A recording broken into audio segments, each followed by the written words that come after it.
प्यारे बच्चों, कैसे हो आप सभी? मैं आशा करती हूँ आप सभी बहुत अच्छे होंगे। तो बच्चों, आज की कक्षा में हम पढ़ने वाले हैं आपका अध्याय नंबर 4 का प्रश्न उत्तर। तो चलिए जल्दी से बच्चों इस प्रश्न उत्तर को पूरा करते हैं। तो देखिए बच्चों, सबसे पहले हमें क्या करना है, यहाँ पे सही विकल्प के सही विकल्प के सामने हम लोग को सही का चिन्ह लगाना है। ठीक है, तो देखिए बच्चों, गंदे पानी में डैश होते हैं, तो गंदे पानी में बच्चों रोगाणु होते हैं हमारे। ठीक है, डैश को गंदा नहीं करना चाहिए, हम लोगों को जल को गंदा नहीं करना चाहिए। फिर बच्चों, उपयोग करने के बाद हमें नल बंद कर देना चाहिए और जल का मुख्य स्रोत है आपका वर्षा। ठीक है, फिर बच्चों देखिए यहाँ पे रिक्त स्थान भरिए। वर्षा का जल डैश स्रोत है, सो वर्षा का जल मुख्य स्रोत है।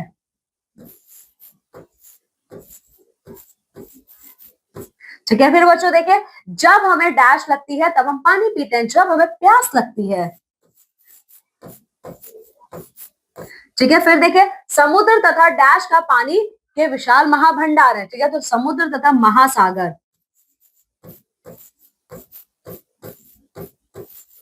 महासागर पानी के विशाल भंडार है। ठीक है, पौधों के डैश के लिए पानी आवश्यक है। ठीक है, तो इसका उत्तर ये रहा। देखिए बच्चों,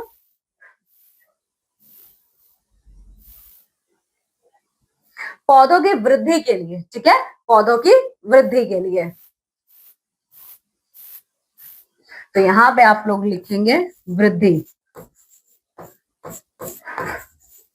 ठीक है, पौधों की वृद्धि के लिए पानी आपकी आवश्यक है। ठीक है, सत्य पर टिक्का तथा असत्य पर क्रॉस का चिन्ह आप लोगों को लगाना है। जैसे देखिए, जड़ मिट्टी से जल सोख लेती है, बिल्कुल सही बात है। इसके अलावा बच्चों देखिए, समुद्र तथा महासागर जल के छोटे भंडार हैं, बिल्कुल नहीं है, विशाल भंडार हैं, तो ये गलत है। अब देखिए बच्चों, कई जीव केवल जल में ही रहते हैं, बिल्कुल ठीक है ये। फिर बच्चों बारी आती है, जल के सभी स्रोत वर्षा पर निर्भर है। हाँ, बिल्कुल ठीक बात है ये। ठीक है, अब प्रश्न उत्तर देख लेते हैं बच्चों। जल के विभिन्न स्रोत क्या हैं? तो जल के बच्चों विभिन्न स्रोत, ये रहा आपका इसका उत्तर। देखिए, नदियां, झील, तालाब, कुएं, समुद्र, महासागर जल के विभिन्न स्रोत है। आपका उत्तर एक है। ठीक है, अब देखिए बच्चों, हमें प्रतिदिन कम से कम कितना जल पीना चाहिए? तो प्रतिदिन हमें कम से कम 6 गिलास पानी पीना ही चाहिए।